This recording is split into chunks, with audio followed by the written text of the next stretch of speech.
Canal 4.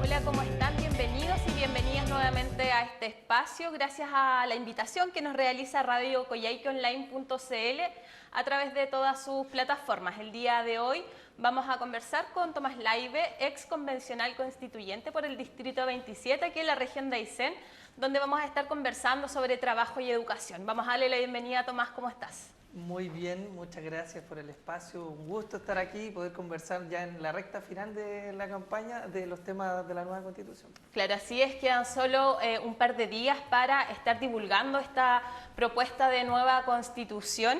Y el día de hoy, como bien les mencioné, vamos a conversar sobre trabajo y educación.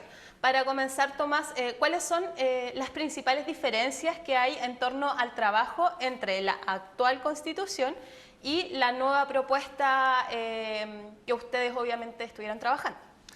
Muy bien, bueno, la Constitución del 80 tenía una cierta mirada respecto a la sociedad y respecto a los grupos y actores políticos y también de las relaciones que establecían los empleadores con los trabajadores. Lo que se garantiza en la Constitución del 80 es la libertad de trabajar, ¿ya? Que es como una libertad, pero nosotros creíamos que había que hacerse cargo, por un lado, del tipo de empleo al que tienen que acceder las personas y por otro lado, las asimetrías que se producen en la relación de empleador y trabajadores. Y en ese sentido que hay dos artículos que son claves en la nueva Constitución. Uno, que es el artículo sobre trabajo decente, que viene a tomar el estándar internacional de la Organización Internacional del Trabajo, de la OIT, sobre trabajo decente, para decir ¿qué es el trabajo? ¿Cuál es el trabajo, el tipo de trabajo al que tienen que acceder las personas? Y ahí, bueno, se dice que es un trabajo en condiciones equitativas, que garantice, por ejemplo, la desconexión digital, la conciliación familiar, que garantice la equidad en remuneración entre hombre y mujer. Es decir, hay un tipo de trabajo que es un trabajo no cualquiera, sino que es un trabajo decente. Eso es el primer artículo. Y la segunda discusión, como te decía, tenía que ver con cómo equilibramos las relaciones laborales entre trabajadores y empleadores. Lo que hizo la Constitución del 80 y el plan laboral de José Piñera fue, como desconfiaba de los trabajadores, buscó reducir al mínimo la capacidad de incidencia y de organización de los trabajadores. ¿Cómo se organizan los trabajadores? A través de los sindicatos. Aquí y en la China, en todos los países del mundo, la forma de organizarse es a través de los sindicatos. Entonces, lo que hace esta nueva Constitución es reponer un poco el valor que tienen la forma de organización de los trabajadores a través de los sindicatos. ¿Y cómo? A través de un artículo que es el artículo de la libertad sindical. Este es un artículo que vuelve a fijar en un equilibrio la relación entre empleadores y trabajadores con tres componentes fundamentales. Uno, la libertad de todas las personas a sindicalizarse, y eso implica constituir sindicatos y afiliarse en ellos, y además el derecho a la negociación colectiva, con un derecho que está fortalecido para que es el espacio en el que los trabajadores buscan los beneficios y la forma de aumentar el bienestar de los trabajadores dentro de la empresa. Y además el tercer elemento de la libertad sindical es el derecho a huelga, que en la Constitución del 80 se prohíbe el derecho a huelga, por ejemplo, en los funcionarios, en la función pública, pero en la práctica funciona, se da. Entonces también es triste que esto, que en el tema de la huelga funciona un poco como lo que ocurría con el tema de la nulidad. Todos nos hacemos los locos como que esto no ocurriera, pero en la práctica ocurre. Entonces era mejor regularlo, establecerle ciertos parámetros y de esta forma también garantizar que los trabajadores tengan herramientas. Entonces, se pueden sindicalizar, el sindicato es el titular exclusivo de la negociación colectiva, va a existir una negociación colectiva también multinivel, es decir, en distintos sectores y en distintas ramas, lo que va a permitir, por ejemplo, que dos empresas del aseo que proveen a una misma empresa no negocien de forma separada, sino que negocien de forma conjunta para buscar beneficios similares a ambos tipos de trabajadores que cumplen la misma función. Y eso lo que hace es aumentar la capacidad de incidencia de los trabajadores y la eficacia de estos beneficios. Y solo para terminar este punto, también creo yo que es importante decir que nada de esto es una invención de la Convención, es el estándar internacional de los derechos colectivos de los trabajadores. En Europa el 70% de las empresas tiene negociación colectiva multinivel, ¿ya? Negociación ramal. En Chile es menos del 10%. En los países desarrollados más del 50% de los trabajadores está afiliado a sindicatos, en Chile es cerca de un 10-13%. Entonces nosotros somos una anomalía en este sentido. Y para terminar la idea, también es importante señalar que este nuevo marco de las relaciones del trabajo está también enmarcado en un artículo fundamental que es un paraguas, el Estado Social y Democrático de Derecho. La idea de que el Estado no solamente se va a preocupar de las libertades individuales, no solamente va a mirar a la sociedad como una suma de individuos, sino que también tiene que preocuparse del bienestar colectivo, de cómo beneficiar a la inmensa mayoría del país, garantizando el igual goce de derechos. Claro, Tomás, claro, tú nos mencionabas que se habla en esta nueva propuesta de constitución sobre el trabajo decente que está en el marco de la OIT, pero para que las personas que hoy día nos están escuchando y también nos están viendo puedan entender cuáles son las entidades o las personas que tienen que legislar en torno a este marco general. Sí, por supuesto, esta tarea le corresponde al Congreso y de hecho es bueno que así sea porque estas son construcciones que son de largo plazo. La Constitución fija ciertos principios y ciertos objetivos, pero el legislador actual, el Congreso actual es el que va a tener que dictaminar todas las leyes. Por lo tanto, ahí hay una actualización que hacer respecto a toda la legislación laboral para adecuarse a este estándar de trabajo decente y, por supuesto, a la legislación que tiene que ver con los derechos colectivos de los trabajadores, que hasta hace muy poco, incluso nosotros podíamos ver cómo la Dirección del Trabajo emitía dictámenes que estaban orientados a debilitar el rol de los sindicatos y a legitimar la acción de los grupos negociadores, por ejemplo, que son estos grupos que funcionan de forma paralela y que muchas veces alcanzan acuerdos con el empleador que terminan dinamitando la negociación colectiva que lleva al sindicato y que representa no solamente a los afiliados, sino al conjunto de los trabajadores de la empresa. Por lo tanto, es muy importante esto para volver a reponer, digamos, una institución que sea la que represente a los trabajadores. Y quiero también hacerme cargo del fondo. Lo que ocurrió en la dictadura es que trató de fragmentar el poder de la sociedad. Entonces, antes, ¿cómo se relacionaba el alcalde con la sociedad? A través de la Junta de Vecinos. ¿Qué hizo la dictadura? Permitió una infinidad de juntas de vecinos, lo que terminó fragmentando el poder de los dirigentes sociales y hoy día cada vez que asume un alcalde, asume con los dirigentes sociales de su color político. En el mundo del trabajo ocurre lo mismo. Fragmentamos el poder de los trabajadores, generamos sindicatos, grupos negociadores que terminan compitiendo entre sí y de esa forma, ¿quién es el que tiene más poder? El empleador. Y esto ocurre más en las grandes empresas, porque es donde hay un mayor conflicto. En las pequeñas empresas existe una relación más horizontal entre trabajadores y empleadores. En las grandes empresas donde tenemos el problema y es ahí donde se ha debilitado el poder de los trabajadores. Así que yo creo que en definitiva esto va a ayudar a alcanzar un mejor bienestar de los trabajadores. Claro, Tomás, y cambiando de concepto, ahora ya vamos netamente al tema de la educación. ¿Qué es lo que propone? Bueno, el derecho a la educación es lo que propone esta nueva propuesta de constitución. ¿En qué se traduce? En palabras simples, obviamente, para que todos podamos entender. Sí, bueno, lo que hizo, siempre hay que explicar cuál es el sistema actual. El sistema actual es que Chile tiene un Estado subsidiario consagrado por la Constitución del 80. ¿Qué significa eso? Que el Estado toma una posición secundaria en la provisión de derechos sociales. Deja que los privados sean los que provean estos derechos y estos bienes públicos. ¿Cuál es el problema de eso? Dos problemas principales. Uno, que se genera un mercado con estos derechos y se lucra con ellos. Y esto es lo que podemos ver ver claramente en la educación, donde incluso el expresidente Piñera hablaba de un bien de mercado de la educación. Y se produce esta locura que ocurre de que hay sostenedores de educación donde el colegio se llueve, pero el sostenedor conduce un Mercedes-Benz, porque retira las utilidades en vez de dejarlas para que el colegio pueda irle mejor y pueda ir superándose también y desarrollándose. Eso es lo primero, la mercantilización de los derechos sociales. Y lo segundo es el acceso desigual que se produce en el acceso a la educación. Porque si tú tienes 300.000 pesos, vas a acceder a un tipo de educación que es superior al del común de todos los chilenos. Si tienes 100.000 pesos, a un estándar un poco menor. Si tienes 50.000 pesos, ya más bajo. Y si no tienes para pagar, aún más bajo. O sea, la capacidad de pago determina la calidad de la educación a la cual tú accedes. Eso nosotros creemos que es algo que no podemos seguir sosteniendo en este país, porque eso lo que hace es sostener y reproducir las desigualdades que están en la sociedad.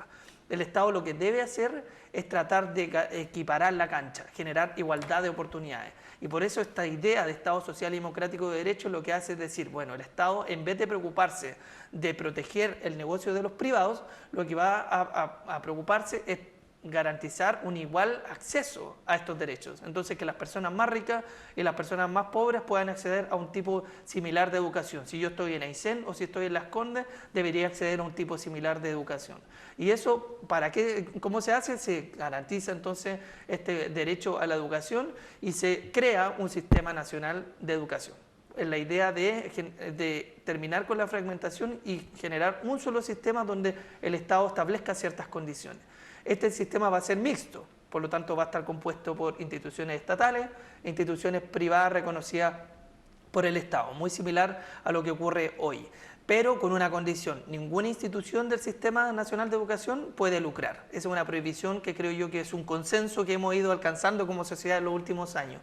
Pero en el Sistema Nacional de Educación hay un subsistema que se llama el Sistema de Educación Pública. Y lo que se señala en este artículo es que el eje estratégico del Sistema Nacional de Educación es la educación pública. Entonces reponemos también esta idea de que el Estado puede permitir e incentivar la existencia de un tipo de educación privada y un tipo de educación estatal, pero tiene que tener una relación preferente con la educación pública, porque allí es donde se van a corregir las desigualdades que existen en el país. En nuestra región la educación pública tiene un rol fundamental, por ejemplo, en Melinca, en Cochrane, en Tortel, en lugares donde los privados no tienen un interés de instalar colegios o donde no existe la capacidad y por lo tanto es la educación pública la que cumple ese rol. Aquí se repone ese rol primordial que tiene el Estado y por supuesto también se garantiza la libertad de enseñanza, que es uno de los temas que se ha ido generando como temor hoy día en la sociedad, pero que está presente. Claro, justamente quería tocar ese punto, la libertad de enseñanza. Hemos visto últimamente varias personas del mundo político, social, que han dicho que esta nueva propuesta viene a negar la posibilidad de que los tutores, los padres, apoderados, apoderadas, etcétera, puedan elegir en qué colegio pueden tener a sus hijos o hijas. Eso claramente no es así porque tú nos acabas de explicar obviamente brevemente este Sistema Nacional de Educación que contempla lo público con lo privado, obviamente poniendo en valor la educación pública. Así es, lo voy a leer, el artículo 41 es el que garantiza la libertad de enseñanza y señala expresamente que comprende la libertad de madres, padres, apoderados y tutores a elegir el tipo de educación de las personas a su cargo, respetando el interés superior de niños, niñas y adolescentes. Por lo tanto, está garantizada esa libertad que tienen los padres de elegir la educación de sus hijos.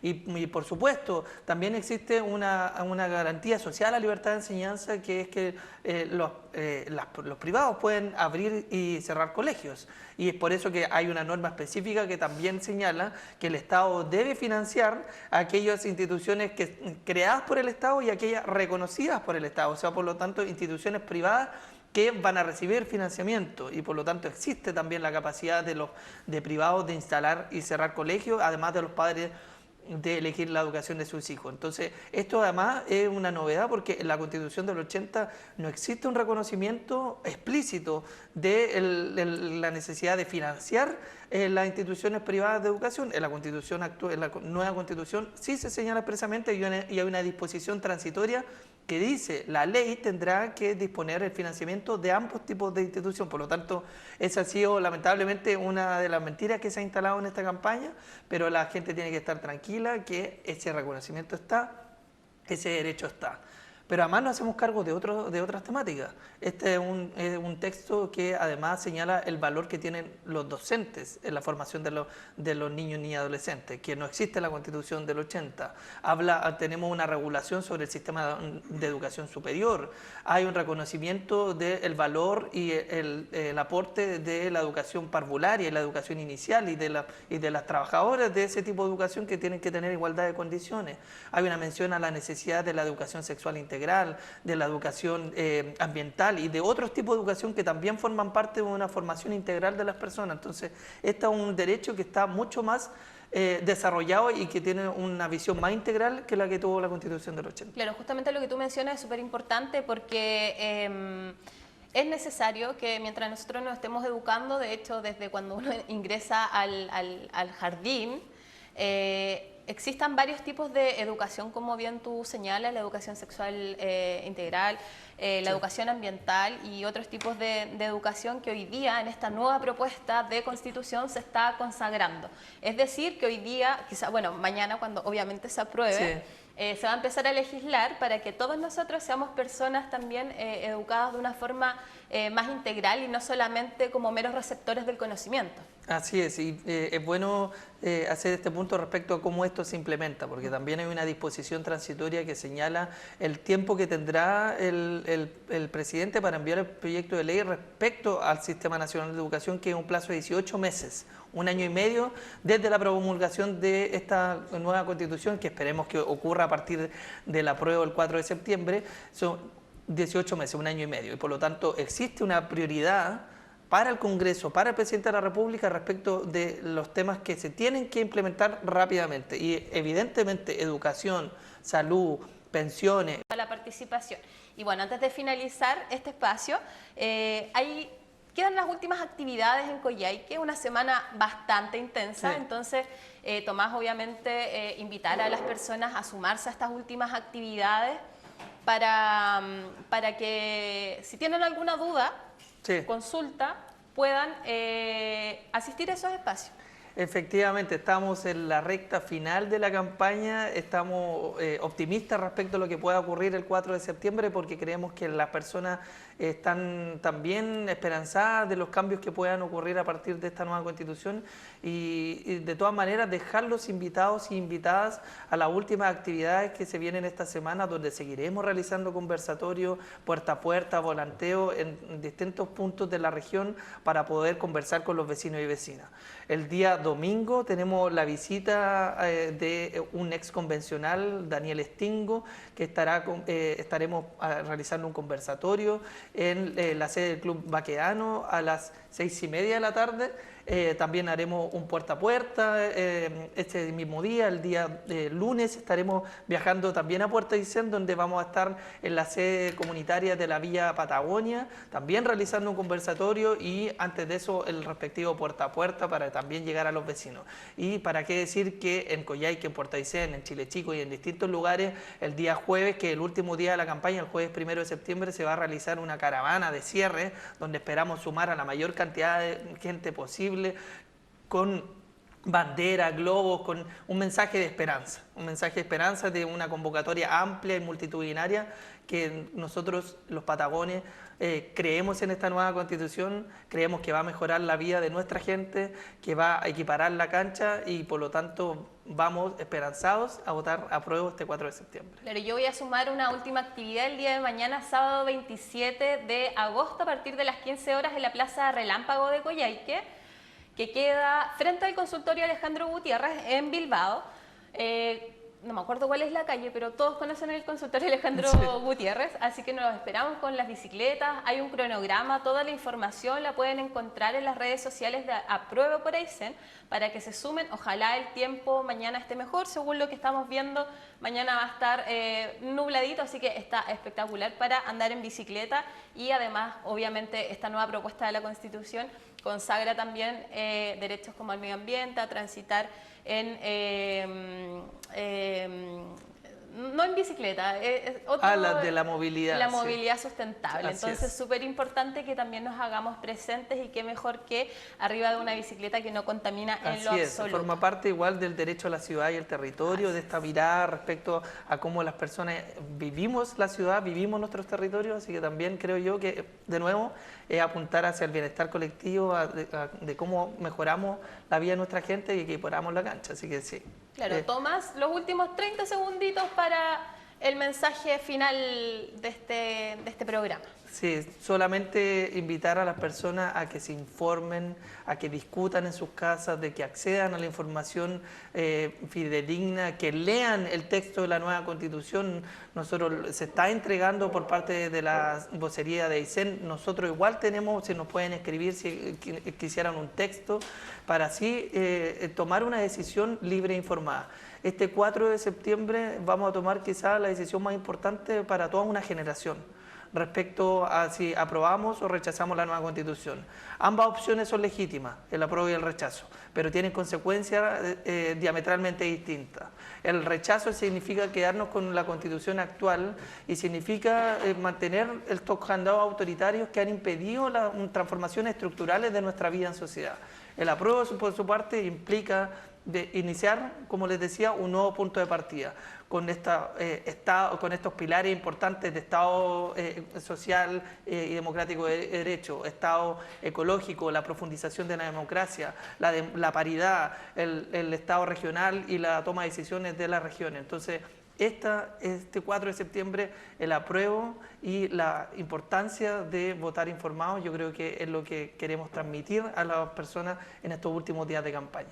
Muchas gracias, Tomás, y por mi parte también me despido, agradecer a radiocoyhaiqueonline.cl y todas sus plataformas, obviamente, donde ustedes nos pueden estar viendo, y nos volvemos a encontrar en este mismo espacio la próxima semana.